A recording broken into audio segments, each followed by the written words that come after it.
Welcome to Power TV. I'm your host Samantha Moyer and we are here at the Unleash the Beast Mental Health Symposium in Toowoomba.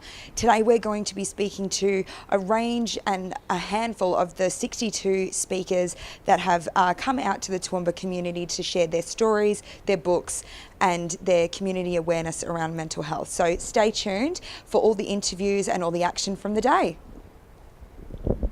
I'm here with Craig Hamilton at the Unleash the Beast Symposium here in Toowoomba, and I'm so happy to chat with you today, and I'm holding your book Broken Open. What compelled you to bring your story here to Toowoomba and, you know, Australia's biggest mental health conversation? Well, I didn't ever think I could be mentally ill, would be the first thing I'd say. And I became very seriously mentally ill about 18 years ago, and I was diagnosed with bipolar disorder.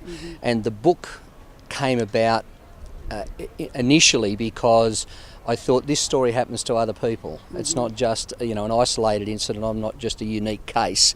Bipolar is quite common. I experienced severe depression, mania, psychosis, ended up in hospital, and so I thought, after a few years, and it took a number of years to recover from that episode, I thought, no, I'm going to make a difference here. You're either part of the solution or part of the problem. And the problem was silence, and so I thought, I'm going to talk and I'm going to write.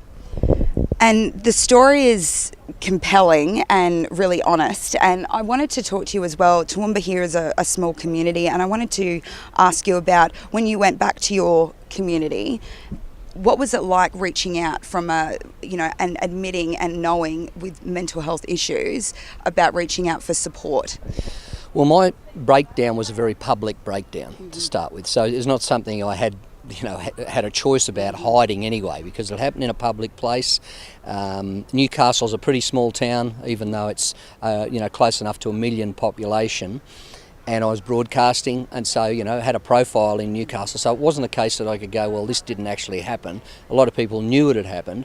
And so once I became open and felt confident enough and strong enough to tell the story, then the response was amazing. The support was amazing. My workplace, the ABC, were absolutely brilliant in welcoming me back to work and into the fold. I had great family, great friends, and still do, who have been a big part of me being able to recover. So do you feel like the stigma that I think everyone's trying to change, are you seeing that from your own experience changing? Yep, I do. We are much better. We're getting better. There's still a lot to do. There is still a lot to do, and I'm going to keep being part of that process wherever I can. 15 years ago, or 12 years ago when I first started speaking, it was a closed shop in so many ways. This was an issue that had been around for centuries, not decades, a long time, where people just were embarrassed. They were ashamed, humiliated by the fact that they might have a mental health problem, and if they were, they'd be shunned. So we had a lot of ground to cover and move quickly, and we have in the last decade, but stigma still exists today. We've still got a long way to go in breaking that down completely. And did you feel almost, I know you said that it was quite a public breakdown, so there was nowhere really to hide from that, but do you feel having that freed you, being able to acknowledge it and being able to share it with everyone, with your story, being able to connect with everyone else? Yeah, look, it was a significant period of my life, actually, to be able and confident enough to not care what people thought. And what I mean that is just, okay, if people were going to treat me differently or think differently about me or exclude me because of the revelations that are in the book about my experience, I was at the point where I said, well, fine, I can't control what you think, and I'm not even going to waste one moment of time worrying about it. So that then gives me a voice and a position where I can make a difference when you get to that point. And did it strengthen your relationship, that level of honesty is within your family and your direct support networks, like really being able to have them understand where you really were at? Yep, it changed things for all of us. It was a really tough time, for my family, my immediate family, for my wife, for my kids. Both parents, both mum and dad were alive at that time. Brother, sister, nieces, nephews, and then everyone. The ripple effect of what I went through was huge for the others, because we're all dealing with something that we knew nothing about. But coming through it is we've all learnt something from it, and we are stronger. And we know that, hey, we've confronted this, we've got through this, then I think we're all better off for it. And if we can make a difference for the next person and the next family, then we will. So if you had a message for anyone who is going through that right now, who wasn't able to make it today, what would you say to them if they feel like they're experiencing that, and in their smaller communities like that?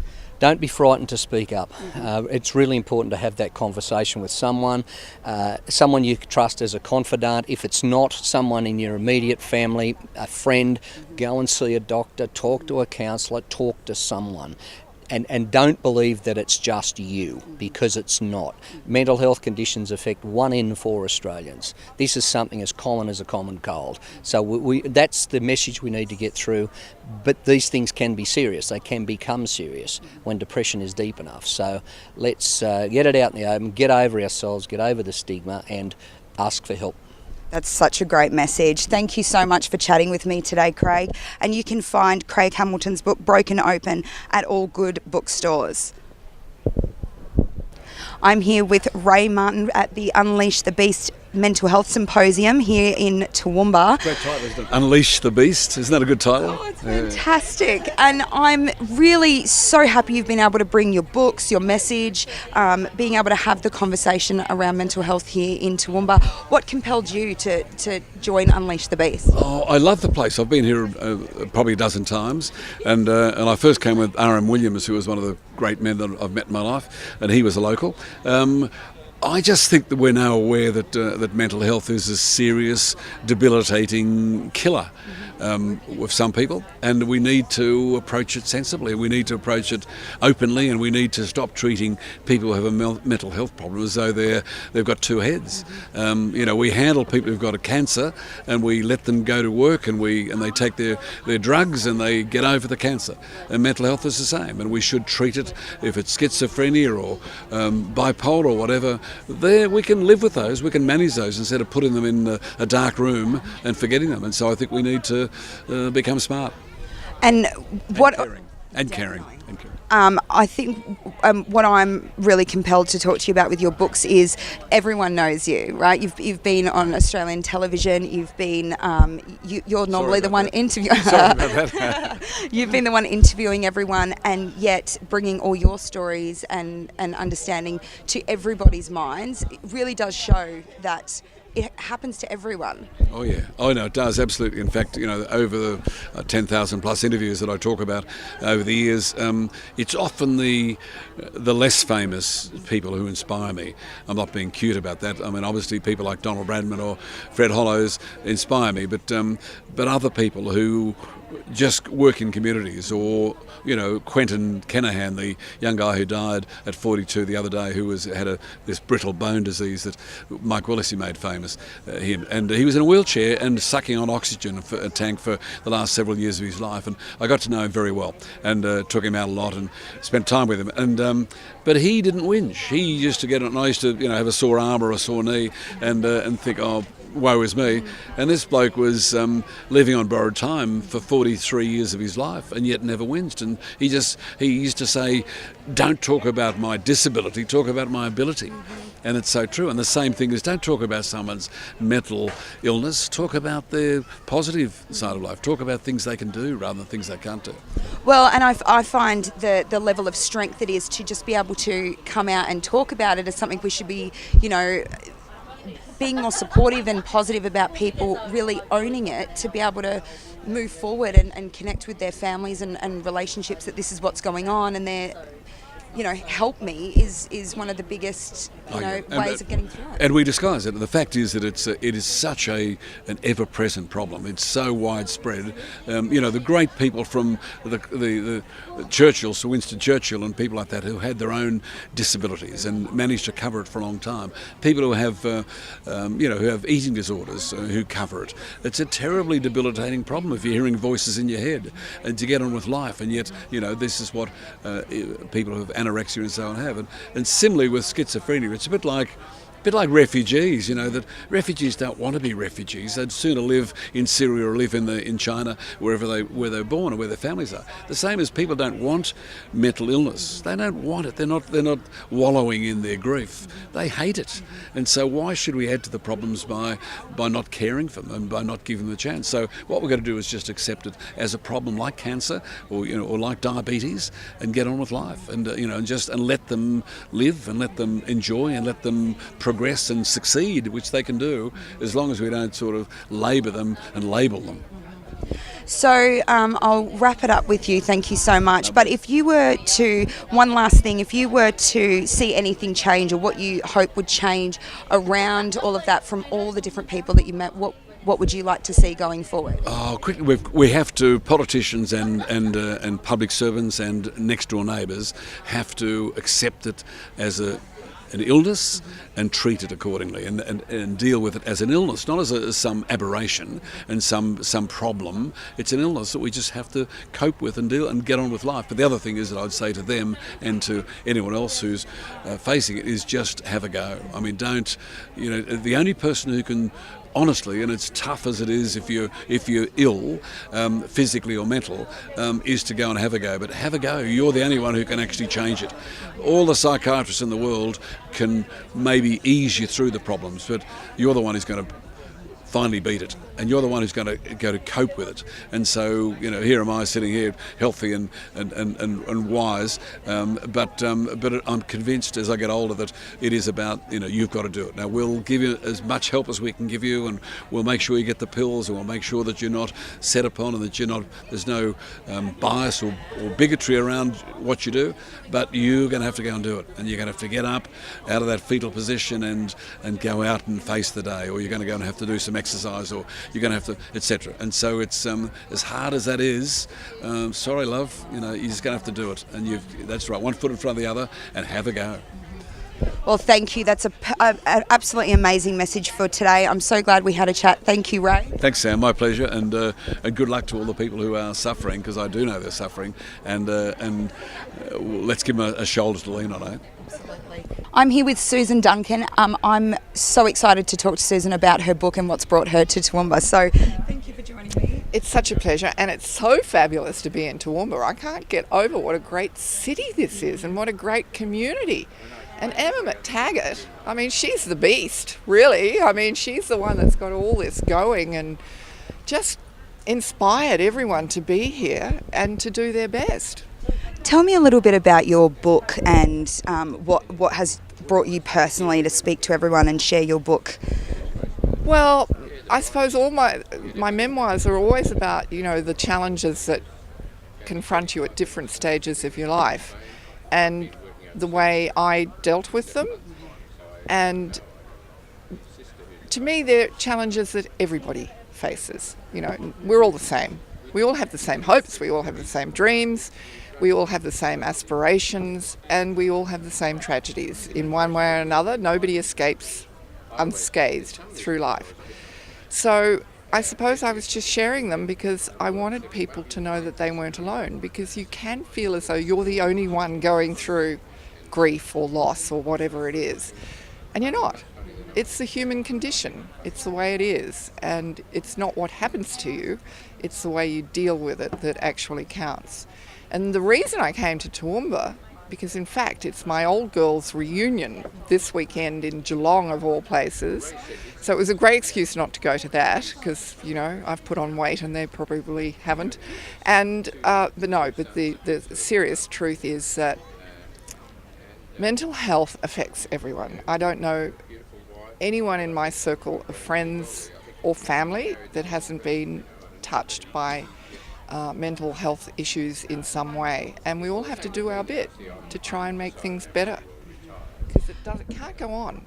Well, I think the stigma's definitely changing in who we think, like ages as well, like it being over a certain age, but there's children that are going through things, and teens and youth and middle-aged people from all demographics. And one of the common threads that we've been seeing from the people we've been talking to is is that you're not alone. And I love that because, sharing people's stories in books is just so inspiring for people just to understand that it is a community-based issue, but lean on your community as well.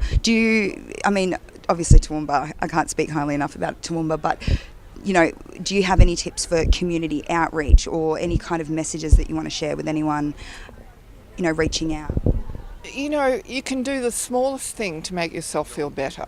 You can let someone go ahead of you in the supermarket queue. It's nothing, but it actually makes you feel better because you've done something good for someone, because they're overloaded, they're clearly stressed, they're clearly in a rush, and you've got the time to step back, and you step back. You can just do the tiniest, most minuscule things to help people. You can make a difference to other people's lives, and as soon as you sort of get your head out of worrying about making a difference to your own life and start thinking about making a difference to other people's lives, you actually feel so much better. It's ridiculous, and it's so easy. It's not a hard series of steps that you have to go through. Joining community groups, helping community efforts, just anything that gets you out of your own head. I call it switching off the monkey in your head and going out and engaging with other people, being busy.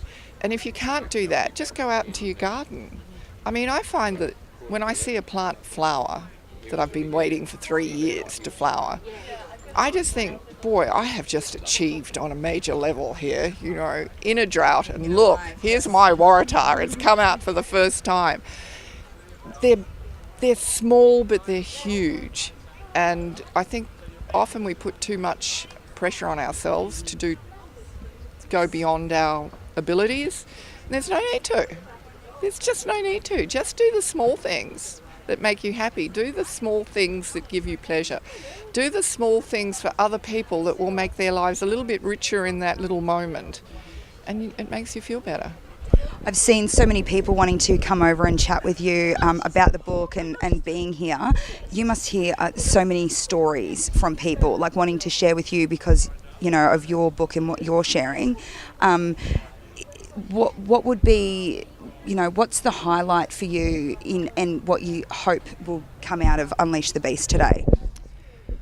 Better mental health, people not feeling isolated and alone and hopeless. Understanding that each new stage of their lives is an adventure, not a trial, and that you can do anything.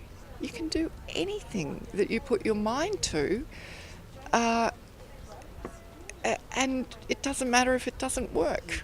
Failure is nothing. Failure is stacked up against, I was just saying this, when I was diagnosed with breast cancer, and I thought I might not live for very long, and you start these terrible treatments and whatever. I just thought, my God, all my life I've worried about failure, when really I should have worried about health, mental health, physical health.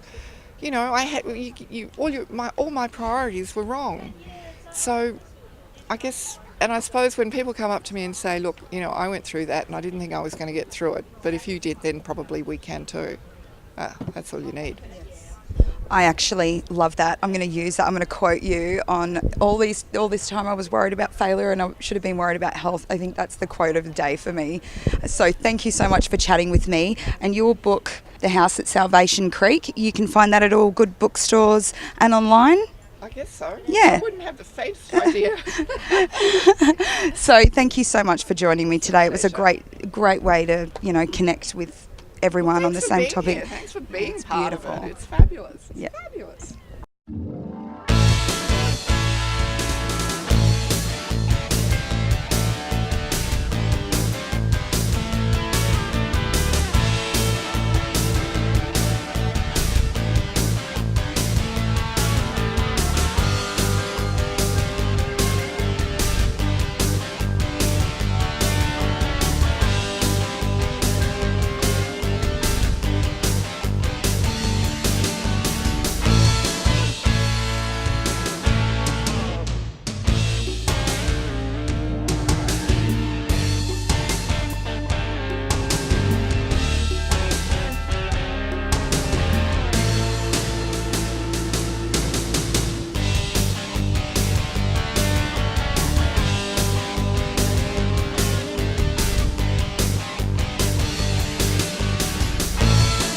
We're back at the Unleash the Beast symposium here in Toowoomba, and I'm sitting with the talented, dedicated Susanna Birch, who is one of the speakers here today. How are you, Susanna? I'm fantastic. How are you, Sam? Great. I want to talk to you about your speaker role that you did today, and what you spoke about, and why you were so compelled to share it on such a large scale with everybody. So today I spoke about life is big, writing through trauma. Essentially, when I was young, my mother tried to kill me, and recovering from that, including, as you can tell, a voice that sounds unique, took a long time, and writing really helped with that. So that's what we spoke about on the panel. And I'm sure with such a traumatic story, and for everyone who came and visited, do you hear from people who are going through the same thing or similar experiences to what you do? Definitely. Sometimes I'm very moved by the fact that they actually want to talk to me and want to ask what I think, because some of their stories are far worse than mine. I had a couple of people call to me after the session asking some questions about their own problems and their children who've experienced trauma. And what's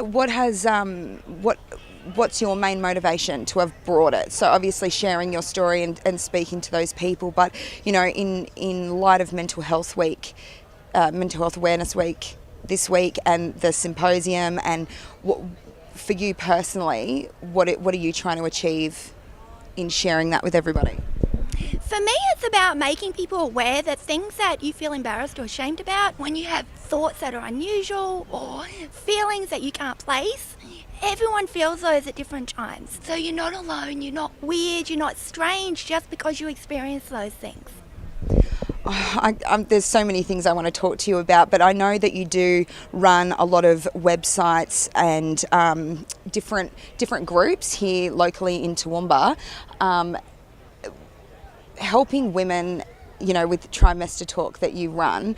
Are you finding that the awareness or the conversations are becoming more, I don't even know what the word would be, more upfront in the communities, that people are actually talking about it and sharing the tools? Or, how are you seeing the conversation with women in this community?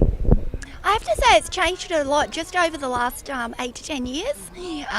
Even being in pregnancy groups, the conversation has completely changed around postpartum depression, postpartum OCD, and other issues like that, definitely.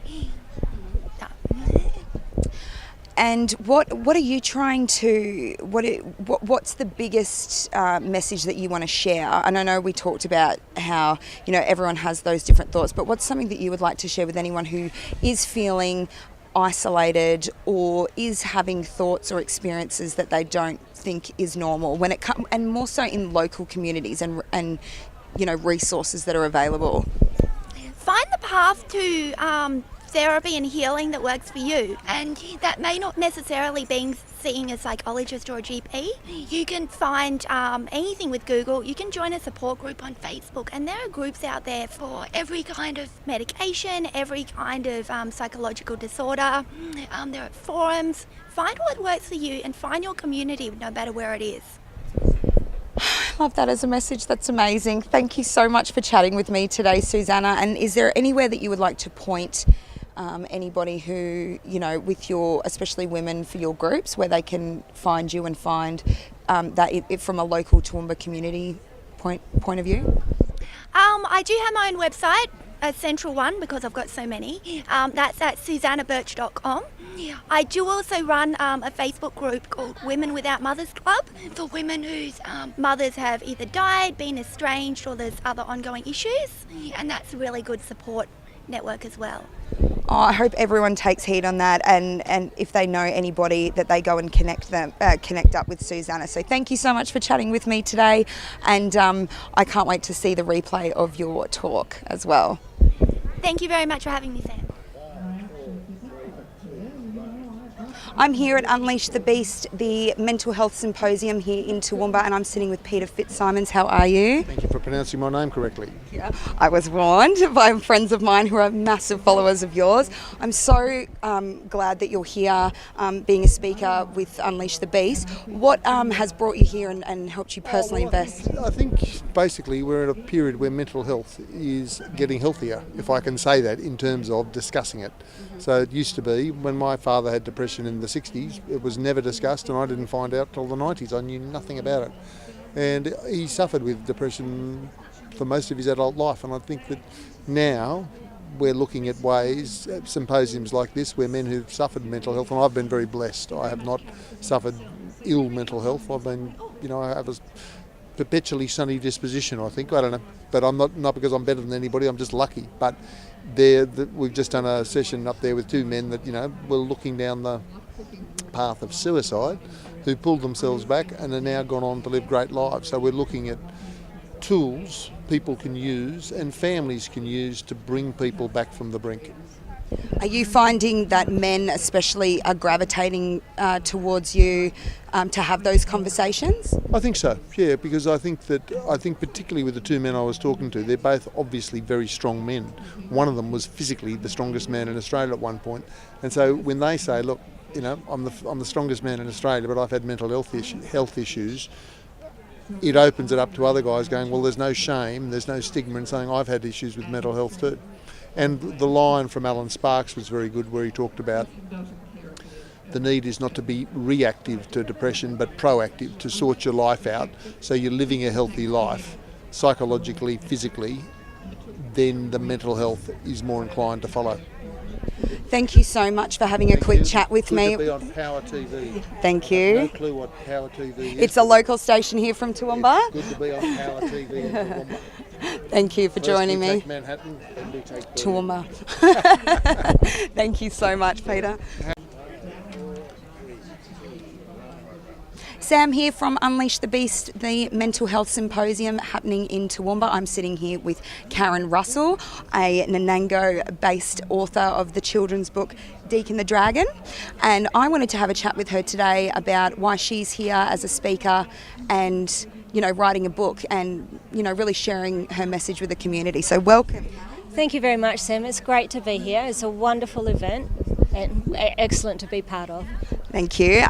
So let's talk about, you were a speaker here. What were you discussing in your event today? Discussing about how writing can be cathartic in a healing process, and about the book that I wrote, Deacon the Dragon is Sad, and how it helped me initiate conversations, especially with my nephew, and the part that it played in helping me to live a healthier life. And have you had many people coming up to you that have been impacted by the book and contacting you, obviously through your channels, about how much it's helped them? I have. It's been wonderful. I've got a heap of support from people, both families are loving it, and the health sector as well. I've got a lot of support from the health sector. And if people wanted to find your book or wanted to contact you, where would they be able to find you? On Facebook or your website? Yes, that's a good question. I have an email address, which is greenkazbar, all one word, so green in the colour, Kaz, B for Bob, AR, @hotmail.com. So they can contact me there. There are a copy of the books at the Kingaroy Art Gallery. And a few other places that, yeah. So why did you personally want to share your story about, writing being cathartic and helping you through, mental health in the theme of today? Well, it didn't actually start out that way. It started out as a poem, and it took me back to a interaction that I'd had with my nephew, and it ended up going into a story, and I did it. It was something that my doctor suggested, because I'd finished up work, and she said to try and get in contact with things that I enjoyed as a youth, and I loved reading and I loved writing and drawing, and so that's what I did. I just started, and it developed. It was a 2-year project. As I said, I've written, I illustrated, and I self-published, so it was a huge process. And to go through and try and use graphic design programs that I'd never used before, and a printing shop and all of that sort of stuff, it was huge. But it was so rewarding to get this out and to have the response that I've got back from children as to how much it's helped them. Well, even in the public speaking, right? Like you said, it was a 2-year project, and you know, being able to push yourself from doing that and then doing, you know, speaking, it really does show when you have that self-belief, doesn't it? Absolutely, it does, yes. Well, thank you so much for chatting with me today, Karen. It was great to meet you, and I hope everyone goes out and buys a copy of the book Deacon, the Dragon is Sad. Toowoomba, and I'm sitting with the amazing and talented author Melissa Pullier. Well, thank you, Sam. so I wanted to chat to you today because you were one of the speakers here today, and I wanted to know why you personally invested in sharing your message here. I think this is just a wonderful opportunity to talk about mental health from so many different perspectives, and my main message is about how writing can be such a cathartic process when you are experiencing a life trauma. And in my case, it was the disappearance of my cousin Ursula in 1987, and 5 years ago I published a novel that was inspired by her going missing, and I think until then I'd never talked publicly about Ursula's disappearance. We just dealt with it as a family, and so I think being able to share her story, it's twofold, because I love talking about her because it's sharing her memory and remembering what a wonderful person she was, and then also helping others and maybe inspiring others to pick up well, maybe not pen and paper, but get their computers out and start writing. So do you get a lot of people contacting you and wanting to talk to you about that specific topic? Because I will lead in about how much these books help with that understanding as well. When I started researching for Write About Me, I didn't realise how little I knew about missing persons, and it was back when Ursula disappeared in 87, it was a very non-talked about topic. We weren't, because when someone goes missing and they're reported to the police, they go into the police system, and so then it carries a certain stigma and shame around that missing person. And I think the biggest message that hit home when I was researching that is that going missing is not a crime, and that Ursula hadn't done anything wrong by going missing, and her case was one of about 2,000 in Australia of long-term missing cases that aren't solved. And so I was sort of thinking at the time, why aren't these cases solved? Like, what can we do? And new technology's coming out all the time. Like social media back in 2013 was around, but it's become so much more prolific now. And I could just see all these tools. Thought if I share Ursula's story through the pages of the book, and people knowing that my fictional stories are coming from a real place, then it might help others and make a bit of a difference in that space. And with you, as you said, writing has been cathartic for you as well, and being able to share that with people. I want to talk about like the hope side of things for you, and about how, and with obviously, as you've said, with the social media and things changing, but what's something that if anyone, not only just going through that, but family members as well, and as that ripples out with the effect of it, that you want to kind of share from your experience? Okay, so as a result of my first novel, detectives had a fresh look at Ursula's case, and so the hope that was generated through me sharing her story, that inspired me, because it's actually very difficult to talk about her, and difficult for me to relive that experience of when she went missing, and all the uncertainty and all those years of trying to accept that maybe that she had probably died, but then not really wanting to know. It's called ambiguous loss. You get into this space where you think you really want to know what happened to them, but then if you think if something awful has happened, like they've been murdered, which is what we did believe with Ursula, then so hope was this kind of a different experience like it means so many different things. So I think the writing helped me like propel myself forward, because while these investigations go on, especially with these very old cases, it can be very slow and tedious. And so writing the novels, putting out, having a bit of a book launch buzz each year, having the media remember that Ursula was still missing, like that was a big part of writing the books. I think that that helped me with that hope. I was actually filling up my own bucket of hope, because by everything that and every message someone sent me, or every time someone bought my book and read my book and got in touch with me, it just filled me with so much hope that we would find Ursula. And ultimately, after 5 years and 5 novels later, the detectives did find her. Yep. And would you recommend for anyone who is going through that process, as you said, it's ambiguous loss, so you're not really getting answers everywhere, to kind of start writing? Well, I mean, it may not be for everyone to write 5 novels in 5 years, and it was a huge undertaking, over 500,000 words. So writing doesn't necessarily have to be in that format, but any kind of writing. And I think that for me, writing fiction got things out of my own head through fictional characters. So I didn't actually feel that I could distance myself from what I was feeling and analyse it from a different perspective. And I think that was really helpful in writing fiction. That creative process was amazing. Yep. I'm hooked now because I come from a media background, so I'm always writing facts, figures, dates, times, so very factual writing, but being able to make things up and just go with it is really a creative. So let's talk about your latest book, Found. Yes. I'll get you to hang on yes. to that. Yep. Let's have a chat about that. I'll just pop that up there so we can see that. So that's the latest, that's the latest novel, Found, from Melissa. So can you tell us a little bit about what that's about? Well, as I said, Ursula has been found, and I was writing a fiction novel. So I was writing this series, and there's characters in there, lots of different characters, and some are still missing and we don't know where they are, and then some, are...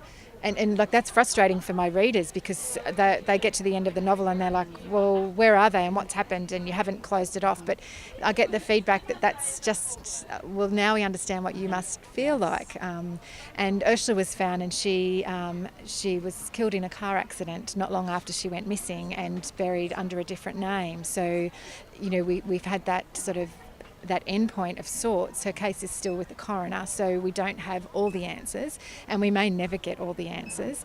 But the Australian Federal Police launched Found last year in Canberra, and as part of that, I revealed publicly that in real life that actually Ursula had been found. And I remember I did an interview with ABC Canberra, and I walked into the studio, and at that stage I hadn't told anybody, and I had written a speech for the launch that night, and she started to ask me questions about, what's it like when someone goes missing, and how do you cope with not knowing, and all that sort of stuff. And I just said to her, actually, Ursula's been found. And then the look on her face, because she was not expecting that at all. And for me, it was such a relief to publicly acknowledge that, because we knew behind the scenes, and the family knew, but the police at this stage haven't made a formal statement, and so, but it's very hard to carry that secret around. So it was a huge relief to actually, give that story some sort of end point, and and releasing the book was part of that. And so I think that I've found a love and a passion now. I've always written because I write through my career in my professional life, and I do these in my spare time. And I think that I've really found a creative outlet that I'm going to pursue. It's really, something I'm going to... And every book that I write, every time I get to speak, more people learn about missing persons, and that's a big part of it. Well, I hope you join us again next year if Unleash the Beast is back in Toowoomba again. So thank you so much for joining me. Just on a last note, if anyone wanted to find you and all your novels, where could they find you? Well, I have a website. It's just melissapulio.com, and all my novels are on there. And I'm on a lot of social media. I'm pretty easy to find, actually. So, yeah. So, and welcome anyone, getting in contact and having a chat. Yeah. Perfect. Thank you so much for joining me today. Thank you, Sam. I'm here at Unleash the Beast, the Australia's largest mental health symposium, and I'm sitting with Mandy Nolan, one of the co-writers of Women Like Us. So thank you for joining me. Oh, it's my pleasure. It's great to be here. I wanted to talk to you. So you've done your speech for today. Why did you want to get up on stage for Mental Health Awareness Week and this symposium? Well, I've sort of got like a number of reasons. One is, it's always been a passion of mine I work with people a lot. I've done a lot of work in mental health of actually using stand-up comedy. I run a workshop. It's actually called Funny in the Head. I didn't do that here, but that's around teaching people who have lived experience of mental sort of illness to reframe their experiences with comedy, because very often comedy has been one of those places where people have been stigmatised and stereotyped. So it's very powerful for people who have the experience to tell their real stories and to reframe it with humour, and it's kind of like taking back. So that's one part of it. The other part, I guess, is that so much of my humour is based in, those everyday real stories about who you are, how your fail, that constant feeling that you haven't actually quite matched it up, that the feelings that we all have, from self-loathing or, feelings of shame or, I just didn't do it. So that's the kind of stuff I love tapping into in comedy, because they're really relatable experiences. And then I'm a mother of 5, and my eldest daughter developed a mental health issue at about 12, and she still has. You don't just, maybe in some cases you do, but I think you kind of learn to live with and to learn to self-manage.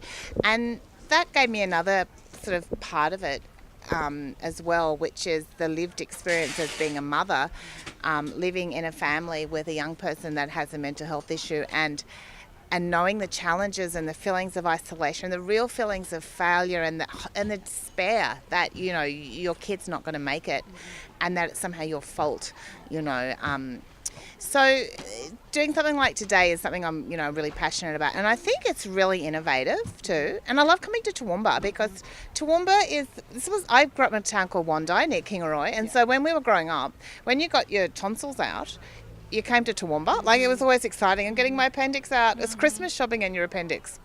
And what a great way to being in Toowoomba, spending the sickness times of that, I guess. Well, it's the regional city, So, and it is quite amazing to come to something like this, like having a symposium on wellness for World Mental Health Day is pretty amazing, because it is about changing the narrative, and this is actually really taking that conversation up a notch to story sharing, to making it about the whole community and not siloing off a part of the community and saying this is raising awareness about these people over here that have mental health conditions. It's bringing that whole community up together in a conversation about everybody's well-being, and I think that's powerful. Yes. So. Uniting. I know, I love that, and I think that's what's really unique about what Lifeline's doing here. I think they're leaders. Mm-hmm. I do. I think they're actually leading the way in the way they're working, because it's very progressive to work like that. I think they will be after this. I think it's been Australia's largest, so they've done really, really well. And you were saying using comedy in your own real life experiences. Do you find, because of that and being able to talk about yourself and your stories, that other people are coming up to you and sharing, like they're seeing you? People open up all the time. It's kind of after my show, I've heard some pretty full on stories, and they're like, and people go on because they hear you.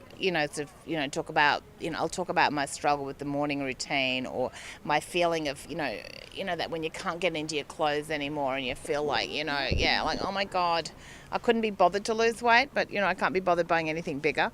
So, the fight I have with my clothing, all that kind of stuff, people come up afterwards and say, oh, they'll tell them about their kid that's been really, difficult. I clearly don't make jokes on stage about having a kid with mental health issues, but what I talk about is my stuff. It's about my losing it, and they come and tell me all their morning routines. They tell me, Oh my God, amazing stories. Like, often they come up at the end, and Ellen and I, we do the show together, like, well, separately, like about an hour of comedy each. But people will come up and hug us and go, "Thank you, you made me feel really normal." And it's that normalising thing. At first I was really overwhelmed that I didn't realise that what we're doing was powerful. Like, I kind of went, why are people kind of so kind of moved by the end? Like, they've laughed, but they're really, like, they're coming up and thanking us. And then I just think there's just not enough conversations out there for women in particular that are real, that reflect their lives, that meet them about who they are, that don't ask them to be more than they are, to actually say, hey, this is what our lives are like too. I can't quite get my head around this shit either. What about you? And they're so relieved to have someone say that, because very often as women, our role models are held up as they're perfect, or they're, it's so aspirational. And you look at Instagram and it's just lots of pictures of people's amazing lives, doing yoga on a rock, standing in my boho dress in the afternoon at 5 o'clock, or, me and my perfect children in white T-shirts on the beach, all these unreal, exactly, like me and my happy relationship with the person that loves me for who I am. Not here we are in a cafe we're all sulking. The kids are crazy. They're going nuts. So that's the kind of stuff that I think, you wouldn't think so, but I think that stuff marginalises women into their own little, it makes you feel, it reinforces more and more how that you're not okay. And I think real stories really celebrate people's humanity, and I think now more than any other time, I think we really need to get in touch with our humanity and our ordinariness.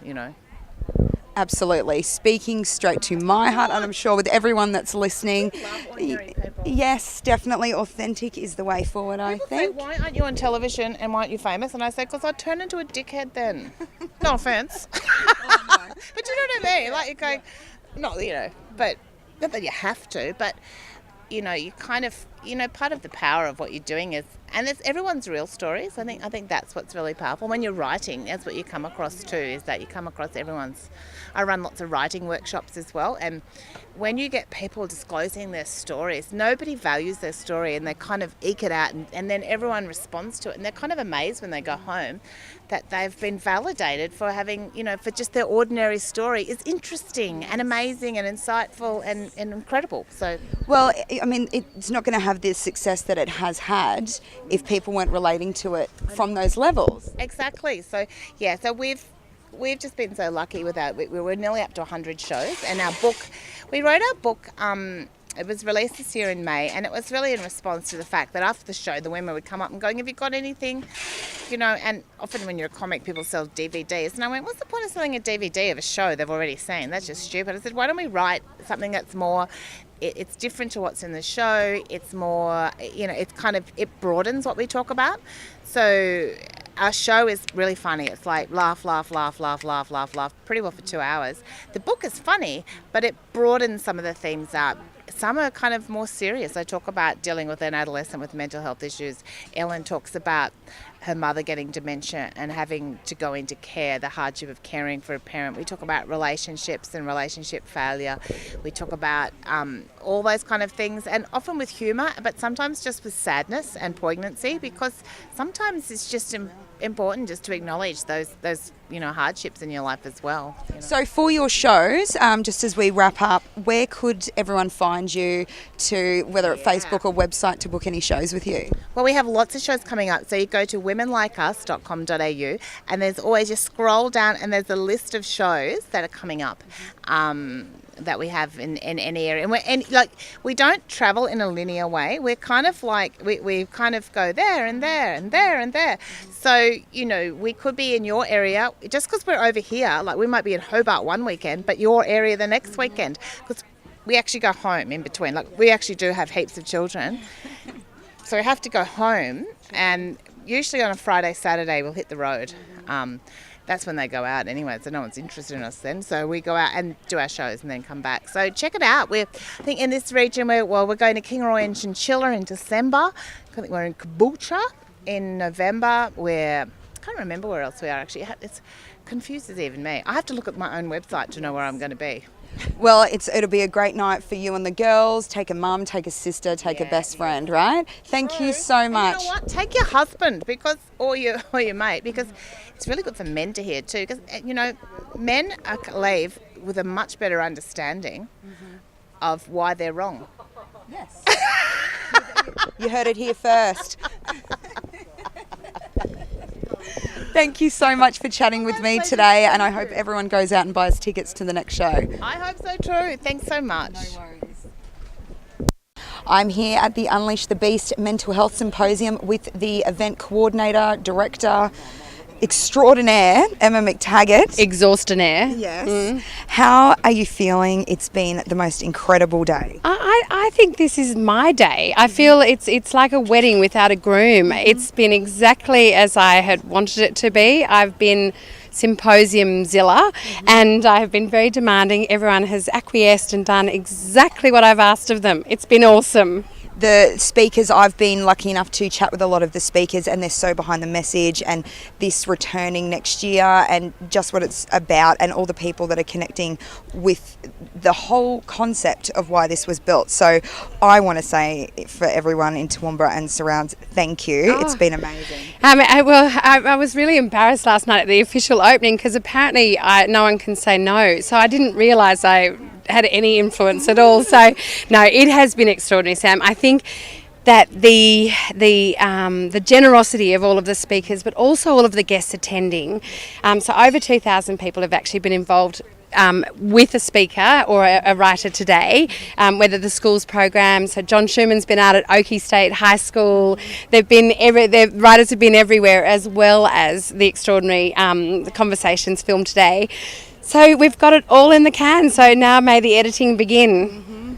Well, thank you so much. I know you've got to scurry off and finish the next speaker, but thank you for chatting with me, and it's just been the greatest success, so thank you. And we have absolutely adored the support, it's all well and good to have these events, but unless you have, like you guys actually hopping in behind us, we can't share it with everyone, and that's the whole key to a mental health conversation, is actually getting it to the people who need it, not just at an event on the day. It'll resonate a long time after this, and we can't have done it without you, so thank you. And the ripple effect is going to be absolutely incredible for everyone. So thank you, Emma, for joining me, and I'll let you get back to coordinating, I guess. Thank you very much. Okay, bye. Thank you.